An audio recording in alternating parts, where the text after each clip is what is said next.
ଦୁଇଦିନିଆ ପ୍ରଭୁ ଶ୍ରୀରାମଚନ୍ଦ୍ରଙ୍କ ଦଣ୍ଡ ଓ ଦାଣ୍ଡଯାତ୍ରା ଉଦ୍ଯାପିତ।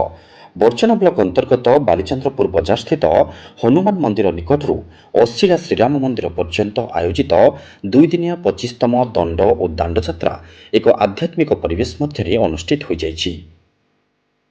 ହନୁମାନ ମନ୍ଦିର କମିଟି ପକ୍ଷରୁ ଆୟୋଜିତ ଏହି ଯାତ୍ରାର ପ୍ରଥମ ଦିନ ହନୁମାନ ମନ୍ଦିର ନିକଟରୁ ମାନସିକ ଧରି 9 ଜଣ ଭକ୍ତ 4 କିଲୋମିଟର ପର୍ଯ୍ୟନ୍ତ ରାସ୍ତାରେ ନାମ ସଂକୀର୍ତ୍ତନ ସହିତ ଦଣ୍ଡ ମାରି ମାରି ଅଶିଳା ରାମ ମନ୍ଦିରଠାରେ ପହଞ୍ଚି ଦାଣ୍ଡଯାତ୍ରାରେ ଯୋଗ ଦେବା ପାଇଁ ପ୍ରଭୁ ଶ୍ରୀରାମଚନ୍ଦ୍ରଙ୍କୁ ନିମନ୍ତ୍ରଣ କରିଥିଲେ।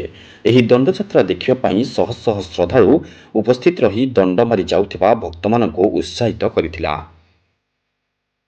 ସେହିପରି ଦ୍ୱିତୀୟ ଦିବସରେ ଦାଣ୍ଡଯାତ୍ରାର ଆୟୋଜନ କରାଯାଇ ଅଶିଳା ଶ୍ରୀରାମ ମନ୍ଦିର ପରିସରରୁ ଏକ ସୁସଜ୍ଜିତ ବିମାନରେ ରାମ ଲକ୍ଷ୍ମଣ ଓ ସୀତାଙ୍କୁ ଉପବେଶନ କରାଯାଇ ଏକ ବିଶାଳ ଶୋଭାଯାତ୍ରାରେ ବାଲିଚନ୍ଦ୍ରପୁର ହନୁମାନ ମନ୍ଦିର ପର୍ଯ୍ୟନ୍ତ ହଜାର ହଜାର ସଂଖ୍ୟକ ଭକ୍ତ ଓ ଶ୍ରଦ୍ଧାଳୁ ବାଲିଚନ୍ଦ୍ରପୁର ବଜାରର ହନୁମାନ ମନ୍ଦିର ପର୍ଯ୍ୟନ୍ତ ପାଛୋଟି ଆଣିଥିଲେ। ଏଠାରେ ଭୋଗ ଲଗାଯାଇ ରାତି 2ଟାରେ ପ୍ରଭୁ ଶ୍ରୀରାମଚନ୍ଦ୍ରଙ୍କୁ ସୁସଜ୍ଜିତ ବିମାନରେ ନିଆଯିବା ପରେ ଅଶିଳା ରାମ ମନ୍ଦିରରେ ଉପବେଶନ କରାଯାଇଥିଲା। ଚଣ୍ଡିଖୋଲରୁ ଗୁରୁଦତ୍ତ ବିଷ୍ଣୁପ୍ରସାଦ ସାହୁଙ୍କ ରିପୋର୍ଟ, ନିର୍ମାଣ ଲାଇଭ୍।